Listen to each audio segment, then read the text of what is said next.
Hey everyone, before the episode begins, I just want to give you the heads up that there was some audio problems because the Fro is a dingus and didn't check that there's an echo going on when they were recording.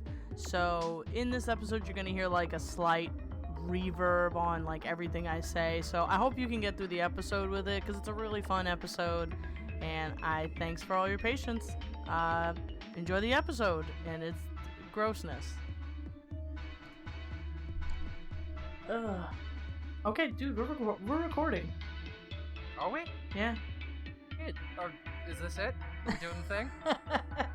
I don't think we're ever gonna get this because we keep doing this.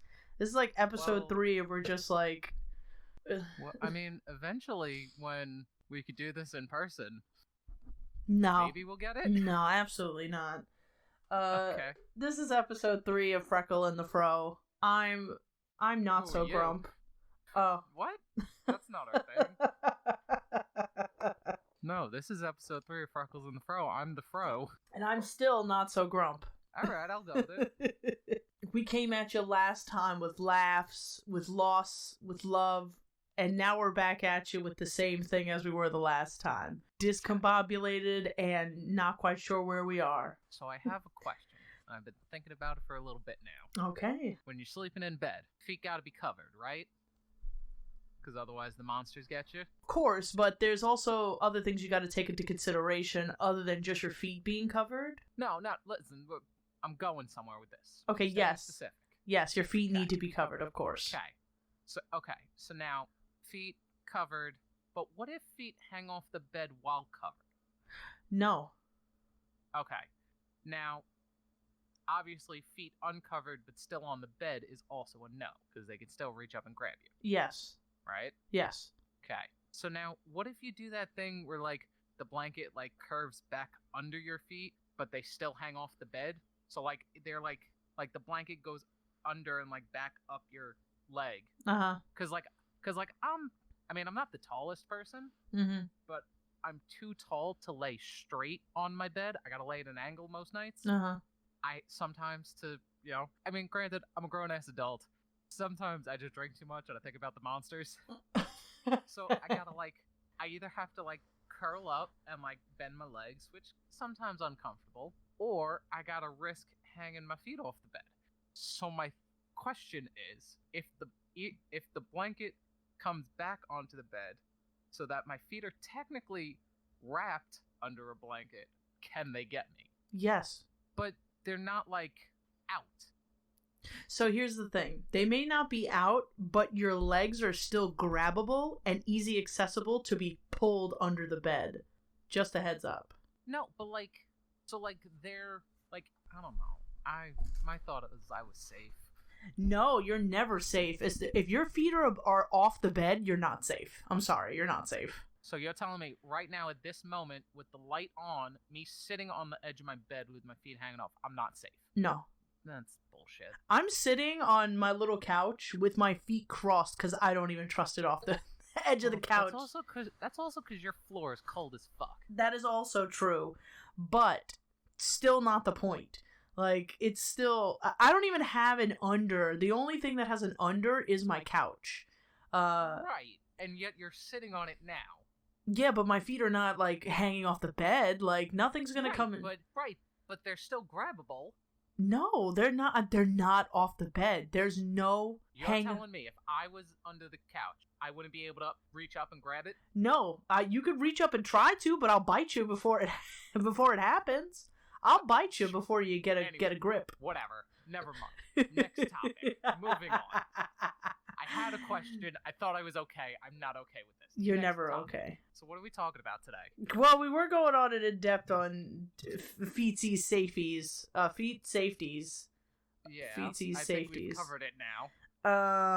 Honestly, I got nothing at this time. I've been watching a lot of I got into I just realized I like novel-based games. I really like, dating simulators and games with a lot of plot and very little gameplay.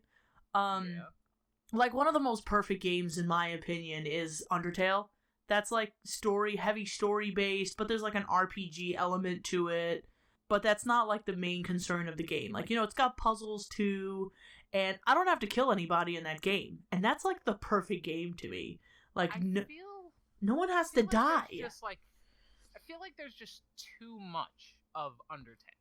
What do you mean? Like, it got so big so quickly, which I'm fine with. I love when games blow up like that. Uh-huh. But it was like, usually when games blow up like that, it's like, okay, it's cool, it's a thing. And then it's like, that was the summer, and it was the summer of Undertale. Undertale lasted like 4 summers. Really? You think so? Well, because there was like so much content in it that it just, like, people just kept like finding more shit about it. That's interesting. I didn't even know that, because I know there's like 3 endings. Like, there's the pacifist, the genocide, and the neutral mode you could take. I didn't know there was anything else. No, there's like a ton of like secrets and shit to find. That's interesting. Yeah, there's a ton of shit in that game. Oh, I didn't even know that. I might have to look into that, because I've only done pacifist, neutral, and I've never completed genocide, because the ending, no spoilers on this one, it's just really hard. Like, it took me like 3 years to try to beat it, and I still haven't beat it. I have the game because I have it on PlayStation, I have it on PC, and I have it on, I think that's all I have it on. I have to give you access to my Steam account, because I have a bunch of, like, romance game novel things. Do you have I Love You, Colonel Sanders? Maybe. I don't know. So, like, back when I was doing the show with the guys, I was just backing things on Kickstarter for like $5. Yeah. To get my name in the credits. This way, if we eventually played it on the show, it'd be like, hey, we backed this thing. Because it would show up as our group name, not my name. Mm-hmm. So I just have a bunch of those that I've never played in my Steam library. Because I was like, you know what? If I play them, I'm not going to react the same on the show. Lose you? Oh, no, you didn't lose me. I was just trying to, I was thinking about it. I was just like, I think you still would. Like, with romance simulators, they're totally, like, all over the place. So I feel like you would get, like, a date that is just ridiculous. And it would just make you laugh your ass off. Like, oh, I mean, listen, I'd still laugh hysterically, because I laugh at the same, like, 5 jokes all day long. Uh-huh. But I know if I played the game that I would play it, and then I'd wind up playing it the exact same way on the show. Or I would have. Uh-huh. So it's like, I would have just done the same thing twice, and it wouldn't have been as, like, funny to me. You think so? Know what I mean? I do. Really? Oh man, I don't believe that. I think it would still have been funny, even if you did it by yourself, or how you would have played it. Cause I just played a dating sim called Speed Dating for Ghosts. Follow me on twitch.tv/I'mNothingClever for that.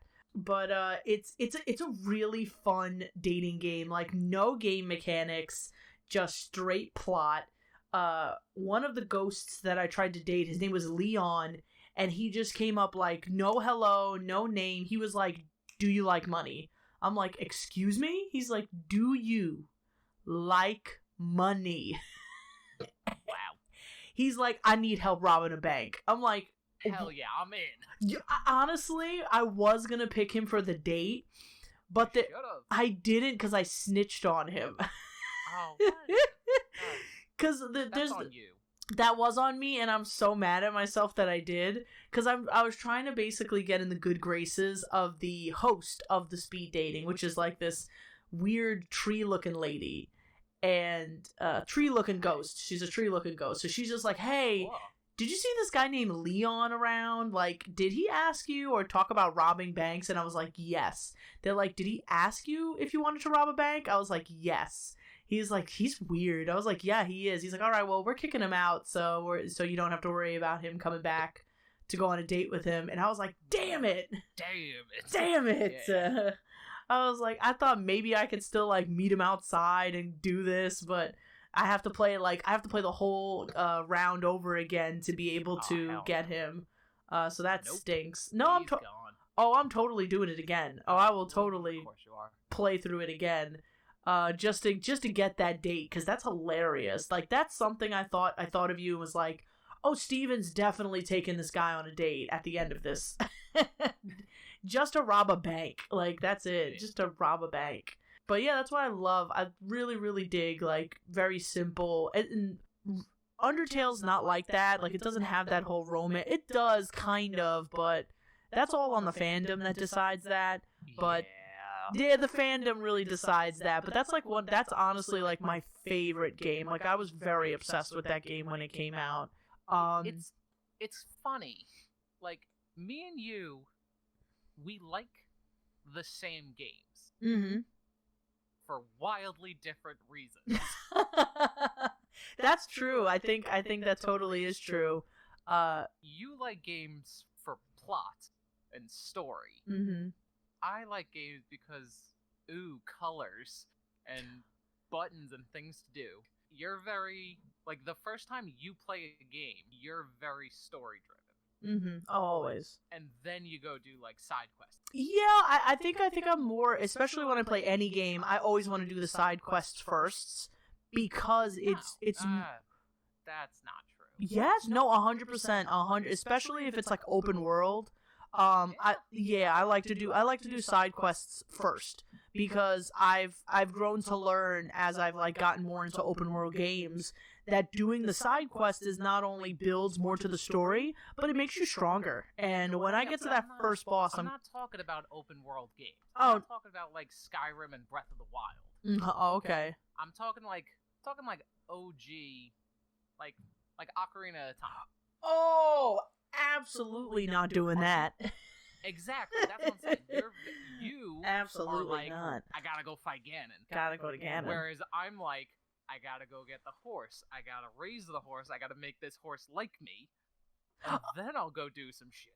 I'll get a Epona. Like, I'll totally do a Epona. Like, because that's much easier than rolling everywhere. No, but there's like, you can do the horse minigame a bunch of times and get some money. Uh-huh. You're not doing that. No, absolutely not. Or getting or collecting the jars, or the hearts, or the hearts. Oh no. Yeah. Like, I get those when I beat bosses, because I just like especially OG games, I'm definitely not doing side quests, but more like up-to-date games or more newer generations, I've totally gotten into it. But OGs, you're definitely 100% right. It's all about story, baby. Because obviously, like, open world games, like, there's one goal, and it's like, move from where you are to the final boss and figure it out. You can do that as soon as you start, or you can do this other stuff and learn how to play the game, and then go fight the boss. But he's like an ever-looming, like, his presence is ever-looming, that kind of thing. Oh, yeah, no, definitely. So, it's just with older games, I feel like it's just, I don't know, like, especially with Ocarina of Time, they do make it really fun to do those side missions, but I don't wanna. I don't wanna. I think I'll do the fairy fountains, because I really like the fairies in the older Zelda games. But that's the most I'll do. But come on, man, the story is so killer in any Zelda game, in my opinion, except for the CDIs, and those stories are not fun. No, those aren't actually canon, so that doesn't matter. But it's still Zelda. Yeah, but have you played them? No, absolutely not. I refuse. Then shut up. I refuse. What's another game that I really like that I don't do the side missions for? That's mostly honestly, any Chrono Trigger, I definitely didn't do any side missions for that. Are there side missions? Gotta do all of them. No, definitely not. Yes. Definitely not. I'm here for story. I'm here for plot. I'm here for the story. The only way we could proceed with the story is going right through everything. Sorry, old man, I can't count any chickens for you. But you gotta count the chickens. No. How you get the eggs. No, I'm good. Oh, yeah, you do have to do that. I actually remember that side. Is that a side quest, or you actually have to do that to progress in the story? To get the chicken, you get the egg, the chicken hatches, you use the chicken, you put it above your head. In Ocarina, it doesn't in Ocarina, you have to, like... No, that's plot. That's Dang You it. gotta. You have that is 'cause, plot? Okay. Mario. It's not his name. He's the Looks character like model for Mario. Mario. Yeah. He falls asleep You gotta wake him up with a on the chicken. side of the castle. Yeah. And you gotta. Like, it's not even like a quest. It's like just hang out for a day. Like, let the time cycle that they have in the game pass for one day, and then the chicken hatches. Yeah. Which typically, if it's your first time playing the game, it'll take you forever to get from where the girl gives you the chicken to where he is about 5 steps away. But there's so many damn guards. You keep getting caught. Oh yeah, you gotta do the sneakies. I forgot you gotta do the but, sneakies. You know, after you're like, I don't know, 3rd time playing that, You're a pro. You can do.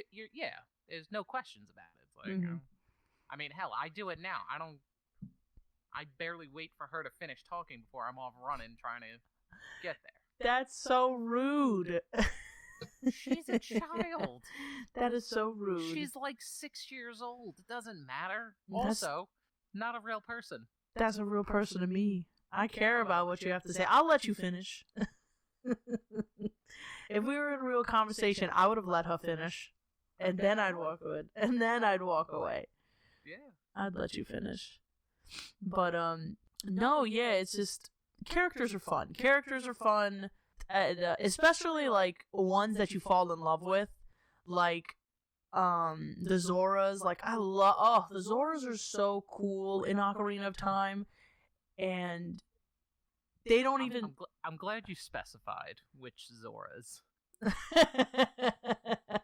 Which Zora?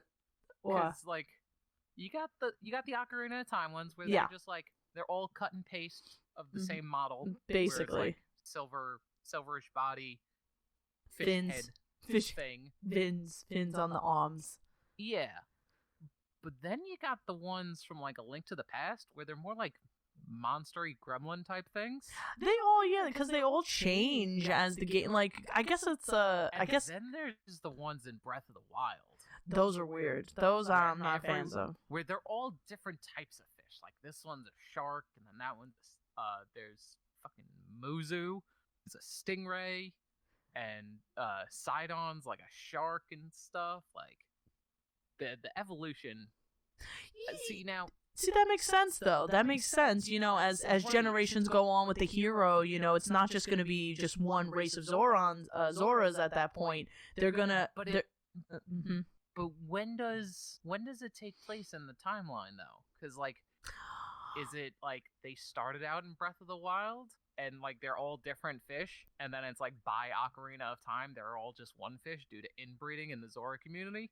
Or is it, like, we have these singular fish people in Ocarina, and then thousands of years later, there's magically different fish because they found other fish people to fuck? I like your first one better.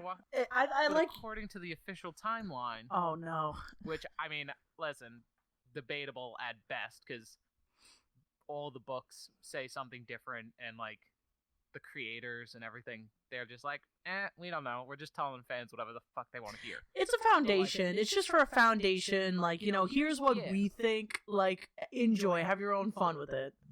Yeah. But so, like, because the official one says that Breath of the Wild is the joining of all the timelines. Okay, so I was just gonna say that. I was like, I heard that one's like all of them coming together. But yeah, so the book Hyrule Historia. Yeah. The green. There's like 4 of them now. There's a green one, a red one, a blue one. There's all sorts. Each one dealing with different things. I'm pretty sure all of them have a different version of the timeline in them. Oh yeah, obviously depending on when they were published and when the game came out. Yeah, I think the one I have doesn't even have Breath of the Wild yet. You probably have the green the Hyrule Historia, the green one, right? Yeah, I have that one too. That was like the first publication. Right. Yeah. And that one, Breath of the Wild isn't even in there yet, and I think the newest one has Breath of the Wild. And in that one, like, basically brings it to all of them to conclusion. Well, not conclusion, but basically like all like finally come together. And I kind of didn't like that. Like, I kind of like the whole. I love the whole like, you know, hero wins, hero lose, hero doesn't fight at all. Like, I like that idea, because that's what happens. And I'm a whole Have I ever showed you? So you remember the show Unraveled on YouTube that I've showed you? Yes. The guy does like breakdowns of things. Yeah, is that the one who showed me about the Kingdom Heart one? Yeah, I love that one. That one's really good. His name is Brian David Gilbert. Really funny. He no longer works for Polygon. He does his own thing now. Oh, I'll have to find him on YouTube now. I don't know what his thing is, but I'm sure it'll be in the comments or description of this somewhere if we remember. But he has a video on his theory of the Zelda timeline, and it has since become the one that I believe to be canon because it includes everything from like it incorporates Zelda Monopoly that exists. Oh, why do I feel like you showed? I don't know if I've showed it to you. I know I've showed you like the Kingdom Hearts one and stuff, which that's another timeline one that he tries to figure out. But that one's great. I love that one. That's actually impossible to do. No, not gonna lie. I'm not gonna lie. It may be a really silly video, but it actually gave me some sort of grasp. Yeah, it's a very hard series to understand what's going on, but he pretty much gave you the grasp, like, to the point of what the story actually is, to the point he's just, you know, spewing in a manic frenzy at that point towards the end. But it's pretty good. But I would love to watch the Zelda one, because I'm the one that I really like held heart close to, that's been pretty close, was Game Theories. His was pretty good. His is good too. His is really good. See, my only thing with Game Theory is he sticks to the games that Nintendo and the fans believe to be canon. Yeah, whatever which he is found. Totally fine. Whatever he went through, like, through the Historia, like, he actually, like, used whatever like factual, like, games that are included instead of like everything. Like, he just whatever the creators confirmed, that's what he confirmed. That's why I like Brian's so much, because it takes into account the Monopoly and, you know, Link being in Mario Kart 8, and, you know, even the CDI games, and, you know, all the spin-off games, you know, Link's Crossbow Training, Tingle's Rupee Land, or whatever the hell it was called. Like, it takes into account everything. Mm-hmm. Oh, everything. And I think that's funny. Like, and that also, but that doesn't that go into the territory of what's canon and not canon? Because then he's just the point of the video. At least that's the point I take away from the video. That it's like, listen, not everything's canon. Not everything needs to have a canon and make sense. Mm-hmm. Like, it's just someone's dumb IP that they decided, like, hey, I'm gonna make a thing. And now here we are, damn near 40 years later, and it's still a thing that people love and cherish.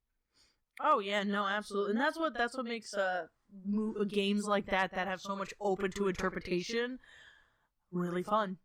that's why I fell in love with that game. It was just like, oh, this isn't it. There's supposedly it's a multiverse. I'm in. Yeah. I'm in. You son of a bitch. I'm in.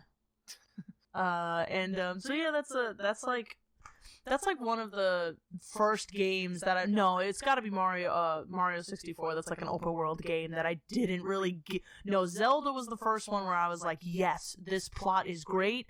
I'm here for plot. But other than Zelda, I mean, obviously you're talking about Ocarina, right? Of course, Ocarina. Or are you talking about like Zelda 1? Oh, Ocarina of Time, because Zelda 1... Ocarina is a pseudo-open world. I guess you could say that. Yeah, it is. Because, like, you can go anywhere, but you can't do anything. Hey, I can talk to those people in the plaza. I can help that lady find a dog. Nah, but that's not, like, actually progressing game. Like, an open world game, I should be able to, like, much like Skyrim and now Breath of the Wild. Mm-hmm. Like, and soon, I mean, not that we have a release date on it yet, but Breath of the Wild 2. Like, those are open world, because it's like, much like the way you want to play it, it's go fight Ganon. You know, it's I plug the game in, I watch a beautiful opening sequence, and then I could go fight the boss? Yes.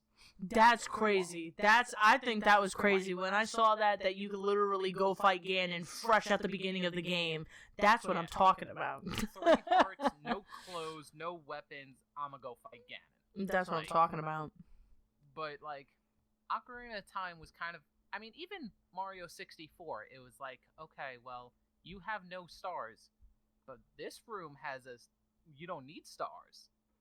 And then you got to do like 3 of those, and it's like, hey, this room over here has a 3 on the door. If you got 3 stars, I'll let you in.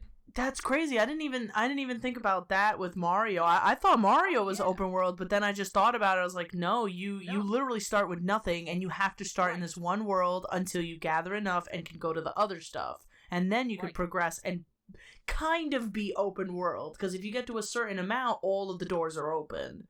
And you could do them in any order. But yeah, no, I didn't even think about that. Figure after, I think it's like 50 stars. Yeah. In Mario 64, the game is technically open world. Mm-hmm. But by that point, you've already done so much of the game. If you've done like the 8 stars in every world, like up until you get to the 3rd floor. Mm-hmm. It's like there's not really much left to the game anyway. I mean, there's 120 stars total, or 124, mm-hmm. something like that. 120 stars, and then you fight Bowser for the 3rd time. Like there's no Easter egg of Yoshi on the roof. That's not a thing in the original. Mm-hmm.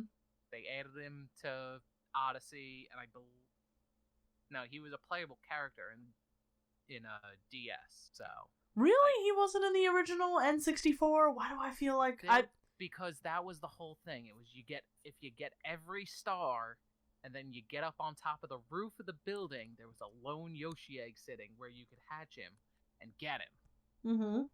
It was not a thing.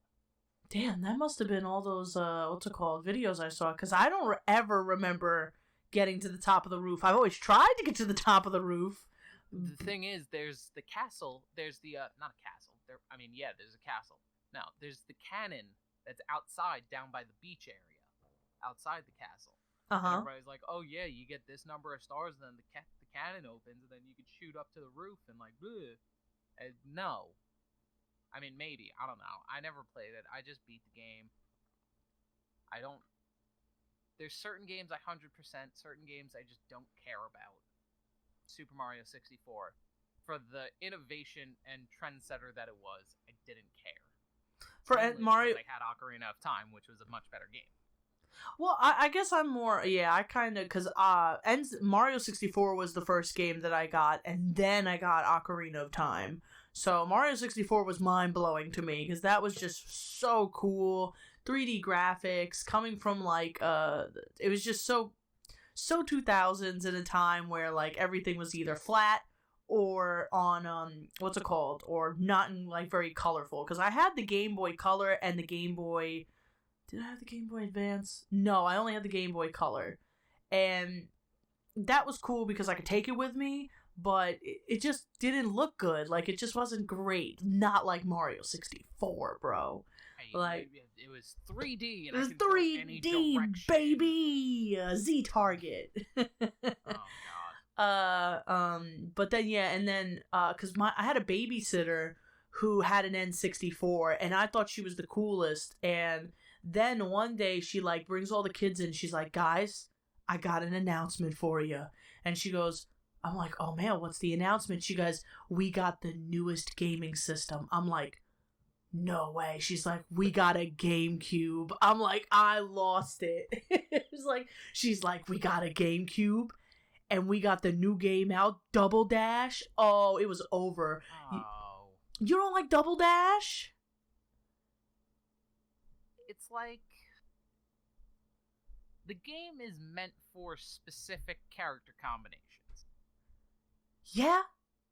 Not the ones I want to do. Are you serious? Who doesn't... Well, other than, all of the spooky characters like Bowser, Boo, like, those are my favorite characters.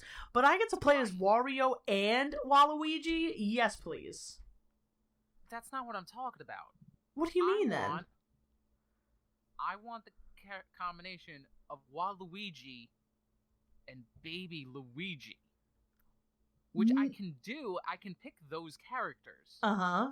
But the game isn't optimized for those characters, for that combination. Oh, so it doesn't. With those, it's like you know, if you pick Mario and Luigi, it's Team Good Brother or whatever the fuck it is. If you pick Baby Mario and Baby Luigi, you're Team Baby. You're if you pick Bowser and I don't remember whether it was Baby Bowser or Kid Koopa, because they're not the same character. Roll them. When you were Team Koopa, that kind of thing. But if you just pick like any two characters, there's you don't get a cool team name. You don't get the bonus for the cart. Like there's tons of things that they could have. And again, this is their fault for putting so many characters in the game. But if you would have optimized and had maybe less characters but more options for combination, it could have made it more fun. I never even knew that currently I never would pick the like random characters to put together. I would always pick the pre-bunched because they had good bonuses and I always loved them. They want you to do that. That's why they gave them the bonuses. Me, on the other hand, I'm an asshole. I pick the weird stuff from the games. I want the skinny man and the baby. Yeah. I want Slender Man and Chucky. Let's go. Like, hey man, there's always room for growth. Like, I could totally see them, like, if they're porting, like, they're starting to port, like, games now with the whole Mario series that they just did. I wouldn't be surprised if they would do remaster of Double Dash and they actually, put that option in, because they've definitely got that feedback before. Like, maybe. I feel like I'm kind of an outcast with really that sentiment. Honestly, yeah, because I never really thought of going out of my way and putting, like, what's it called, Bowser and what's it called? What's that pink dinosaur with the hole? Birdo? I wouldn't put Birdo and freaking Bowser on the same team. Like, that's just weird. I was like, I'm not doing that. I was like, that's not a good team. They got no bonus, and they. What else we got? What other game? Give me a game. Give me a game. What's it called? There was one game I wish I got into, but I was never really good at. But 007, like GoldenEye. Like, I wish I would. Yeah. That's like one game that because I didn't really have a lot of like friends who wanted to play that game. It was either Mario Party, Mario Kart. You had to do what you had to do for GoldenEye is it was 4 players always. You always had to have the 4. Yeah. Everybody was Oddjob because he was the shortest character, so he had a lower hitbox. You did Slappers only because the hitbox was wild. And so that nobody would screen peek, you taped cardboard to it to divide off the things because everybody had the maps memorized. So you had to get real creative when playing the game. That sounds absolutely phenomenal. Like, yeah, no, it wasn't, because the screen. Figure back in the day, I mean, what was the biggest screen you were playing on? Like a 20-inch. I'm thinking about. Considering I've played games personally because of work. I've played games on screens that are thousands of inches. Oh, like movie theater size screens. Oh, absolutely. Because I was there early and I decided, hey, there's nobody around. I'm hooking up my game system. So I plug and played, like, but you had a 20-inch screen and then you had to divide that into fourths. So now everybody's working with a 5-inch screen, and it's like impossible. But I still want to do it. Like, I want to like get an old. So I want a small one screen. Day we will find enough people, and I will set that up for you. We Dude, can do grab Andre, Nadia, and we'll just do slaps only. I want to do that. Slaps. I've seen the slaps. Sure we have enough. Do we have enough controllers? Yeah, I have 4 controllers. Okay. Do you have the cartridge of GoldenEye? Absolutely. Okay, then, so we can do that. Yes, we can. I think I have 4 controllers. I think I only have 3. I think I have 1. Sick. Get it started. Let's do it. Alright.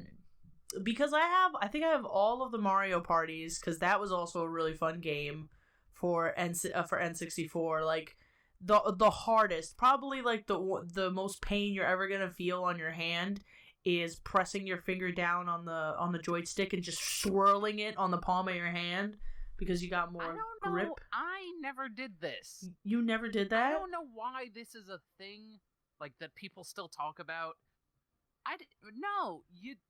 It's all thumb. No, you don't use your thumb. It's not enough. It's not enough energy you're putting into the universe. You can't do that.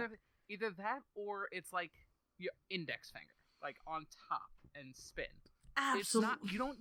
You don't use the squishy part of the hand. No, you don't. That hurts. You don't use the squishy part. You use the base, like in the middle, and you just go to town on it. The middle of your hand is the squishiest part. I don't think so. I think the tip, like the meaty bits by the pinky and the thumb, are the squishy part.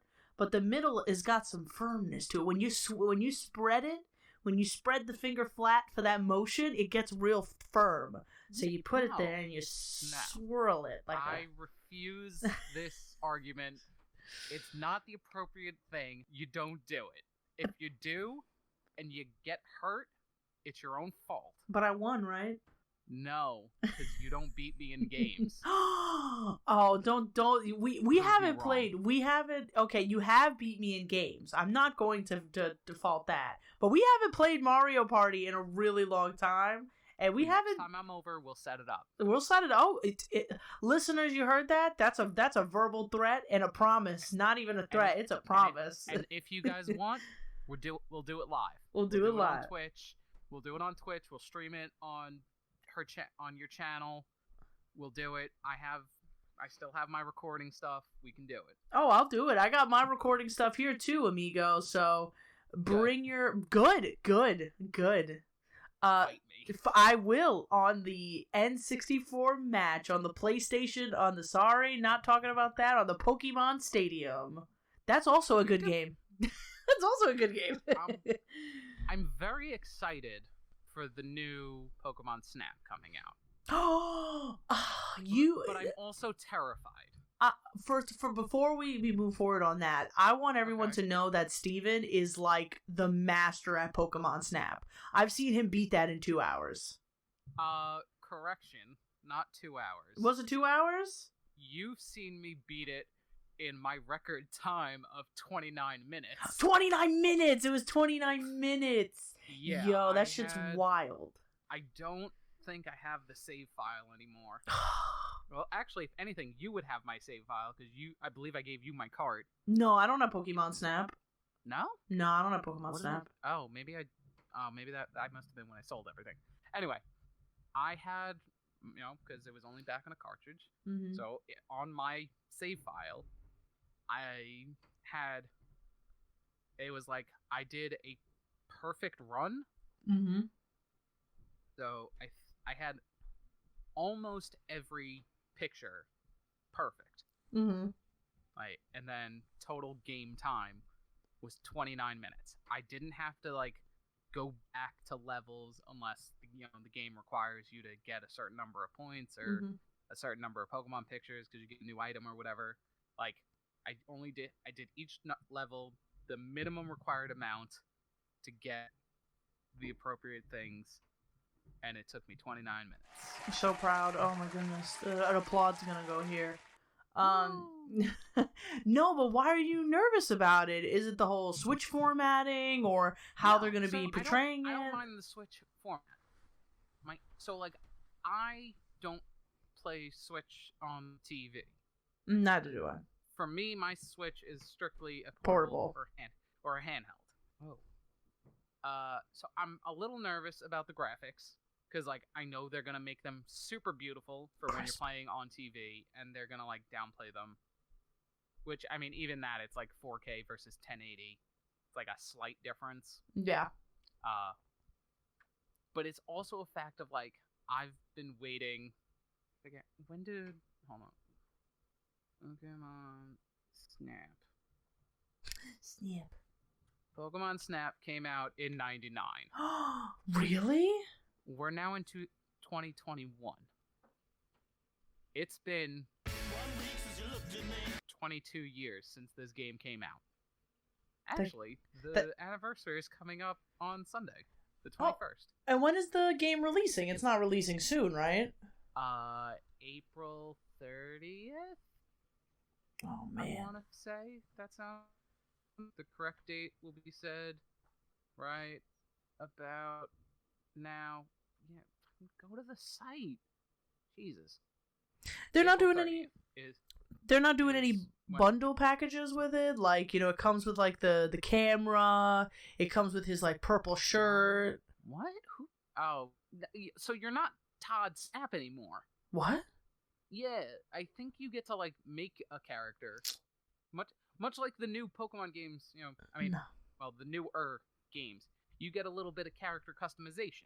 Nah, I want to be Todd Snap. I'm still going with Todd Snap. Yeah, like, dude. Come on, man. He was even in the show, bro. It was sick. But it's also, for the last 22 years, people have been clamoring for a new Pokemon Snap game. Yeah, no, I remember that. I remember even before. Much like they've been wanting since, since Pokemon Stadium was released. They're like, come on, just give us a console game with all the Pokemon. It's like, no, that's not the point of the game. No. Just stick with your region and then trade. Like, make a friend. No. No. I don't want to make friends. So, my whole thing is, like, you're making Pokemon Snap. Uh-huh. How do you pick which Pokemon? It's gonna, it's gonna be the starters of every... Cut? Yeah, come on, Steven. It's gonna be the starters of every... The starters, their evolutions, that. Right, but like the original Pokemon Snap, it came out during, Gen 1. Mm-hmm. So you only had 151 Pokemon to choose from. And so much to see. But no, with this one, what I think Nintendo's gonna... Out of the original 151 Pokemon, there were only 63 of them in the game. So, what I think they're gonna do, it's gonna be a bigger game. Oh, Steven, if you beat this game and this new game in 29 minutes, I'd be really impressed. Because this game is... I'm gonna do it in 29 minutes. I am gonna say, the second it downloads, I'm going to start playing and not stop until I see credits roll. I'm going to beat it in one sitting, however long that takes. It may take me a while to find all of my perfect pictures, but I will get them. Oh, I believe it. I would watch it. If you put it up on Twitch, I would definitely watch you all day as you like try to figure that out. But what I think they definitely do with Nintendo, they still got to make money somehow. They'll probably give you like the first... I swear to God. Oh, you know exactly what I'm going to say. More Pokemon DLC. It's going to be DLC, bro. I'm telling you, they're going to do a DLC. If they do it, I'm selling my Switch and I'm going strictly Sony. Don't do that. Don't say that. If you're listening to me, you have it as my word. If there are Pokemon as DLC, not an expansion to the game. That's a different story because Sword and Shield had that. Uh-huh. It gave me a new territory, it gave me some new Pokemon, and it gave me more story. If it's just like you get, like in the old game, you get 8 levels or whatever it was, and you only give me DLC that puts new Pokemon in those 8 levels, I'm out. That's what I'm telling you. They're gonna do something under that undermine. It's gonna be either they give you 4 of the first the first 3 generations they'll give you. Like the first 3 islands are the first 3 generations. You want to open up the others, you gotta buy the extension pack. Like it's either the extension pack, DLC. I don't want that. I know. I don't think they're gonna do it with all of it, but just to make a little bit of more money off of it, they'll definitely do an extension pack, I think. And they would do it for how the legendaries were secretly hidden out throughout the Pokemon Snap, and you had to somehow release them to be able to get those perfect pictures. There weren't, though. Yes, there was. I mean the eggs that were very in plain sight. Yeah, so those weren't hidden. But I'm just saying, some of them weren't as easy. Like the first one from Ultras, that one was basically you had to hit it to get it out of the way. Like that one clearly. The other ones were not so easy. Yes, they were. They were? I don't remember them being easy. I'm probably just because... Articuno's easy as fuck. Because you need him to get You get Articuno by getting a halfway decent picture of Jinx, which is by making them dance. See, you just said something that was not probably easy. You could still make them dance, but that's not something I'm going to think of to do. The second they dance, though, the egg starts glowing and then shatters into Articuno the same way Moltres dips into the water. Hell, if you hit the egg out of the way, it goes into the lava, and you just keep on going and don't turn around to see it come out of the lava, you'll never see it. Oh yeah, you'd miss it if you didn't look. But clearly, as a person playing it, you're definitely gonna look to see what happens to that egg. You want to see it, like, what happens. But I think they're gonna do something with the legendaries. Like, the legendaries they're definitely not gonna be easy as it was in the N64. It's definitely gonna be a lot. I think it's, just to give the game some challenge, like, because this is not just 3D images of us taking pictures of Pokemon, of just 66 Pokemon anymore. This is multiple generations now. We got to make this somehow entertaining. Because like you said, you beat that game in 29 minutes. This game has got to be at least keep people to keep coming back. So there's going to be a lot more to it. So my predictions for Pokemon Snap are going to be legendaries are going to be a lot harder and cost a lot more points to get perfect. They're going to give us access to at least the first 3 generations to as starter islands, and they're going to bring like a pay homage to the original islands, of course. So I just looked it up. Oh, come on, man. I'm picking this. Let me do my predictions.